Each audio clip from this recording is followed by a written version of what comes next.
सकता है। तो ये जो टॉपिक है ये है गेहूं की खेती में प्रति एकड़ कितनी खाद देना चाहिए, कितनी मात्रा में देना चाहिए और कौन कौन सी खादें देना चाहिए। इसको लेकर किसान को बहुत कंफ्यूजन रहता है। तो आज के वीडियो में हम इसी बारे में बिल्कुल सटीक वैज्ञानिक सिफारिश जानेंगे। वीडियो की जानकारी अच्छी लगे तो वीडियो को लाइक करें और चैनल को सब्सक्राइब करके ऑल नोटिफिकेशन जरूर ऑन कर लें। तो हम जो जिस शेड्यूल की बात कर रहे हैं ये एक ऐसी खाद्य योजना है जो कि विभिन्न कृषि अनुसंधान संस्थानों ने बताई है, उन्होंने सिफारिश की है, उन्हीं के अनुसार हम बात कर रहे हैं।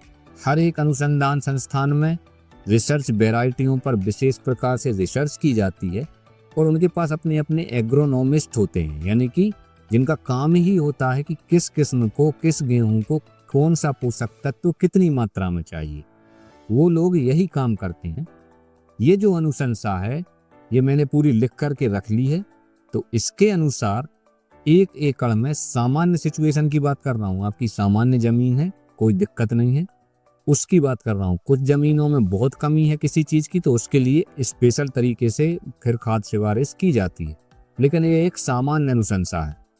तो नाइट्रोजन होना चाहिए 48 किलो प्रति एकड़, फास्फोरस होना चाहिए 23 किलो प्रति एकड़ और पोटास होना चाहिए 16 किलो प्रति एकड़। जो अनुशंसा की जाती है वो प्रति हेक्टेयर में की जाती है, मैंने उसको प्रति एकड़ में कन्वर्ट कर दिया जिससे कि किसानों को आसानी से समझ आ जाए।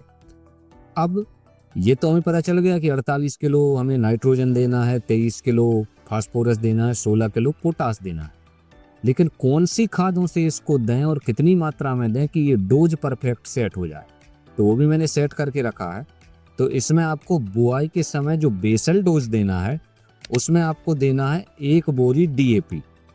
इससे क्या होगा, DAP में नाइट्रोजन फास्फोरस 2 ही होते हैं, तो 1 बोरी DAP में 9 किलो नाइट्रोजन मिल जाएगा और 23 किलो फास्फोरस मिल जाएगा। इसका मतलब 23 किलो फास्फोरस की पूर्ति पहले ही हो गई इसी 1 बोरी में बुआई के समय और 9 किलो नाइट्रोजन ऊपर से मिल गया। लेकिन नाइट्रोजन तो 48 किलो का 30% कम से कम देना चाहिए बुआई पे। ये नियम होता है कि नाइट्रोजन का पूरा जो हिस्सा है 100% में से 30% बुआई पे, 30% पहली सिंचाई पे और 30% दूसरी सिंचाई पे। तो 30% होना चाहिए, मतलब 16 किलो बुआई के समय जाना चाहिए। अभी कितना गया है, सिर्फ 9 किलो, DAP से 9 किलो मिल गया। तो साथ में आप 15 किलो यूरिया और डाल दो तो 7 किलो नाइट्रोजन और मिल जाएगा उससे, तो हो गया 16 किलो। मतलब नाइट्रोजन 16 किलो परफेक्ट पहुंच गया, 23 किलो फास्फोरस परफेक्ट पहुंच गया। मतलब 1 बोरी DAP और 15 किलो यूरिया, इससे आपका बेसल डोज बिल्कुल परफेक्ट हो गया। बस बेसल डोज में आपको प्रति एकड़ यही देना। इसके बाद बच रहा है पोटास। तो पोटास हमको देना है 16 किलो प्रति एकड़। इसके लिए आप 27 किलो MOP दे दीजिए, म्यूरेट ऑफ पोटास 27 किलो दे दीजिए, तो 16 किलो पोटास पहुंच गया।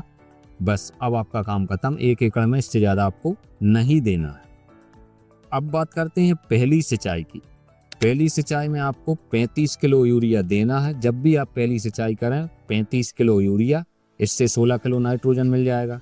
मतलब 33% पहले दे दिया था अपन ने बेसल डोज में, पहली सिंचाई में ये 33% और चला गया 16 किलो।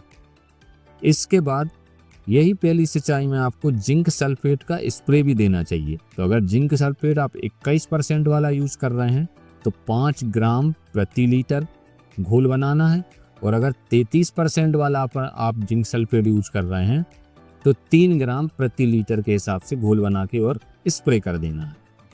दूसरी सिंचाई में एक बार और यूरिया देना है, वो भी आपको देना है 35 किलो, इससे भी मिलेगा नाइट्रोजन 16 किलो। तो 100% आपका नाइट्रोजन पहुंच गया लास्ट तक, यानी कि दूसरी सिंचाई में पूरी खाद पूरी तरह से मिल चुकी। अब कोई रोग आएगा, कोई विशेष फंगस आएगा तो उसके स्प्रे अलग से होंगे, लेकिन यहाँ आपका 1 एकड़ का डोज पूरा हो गया।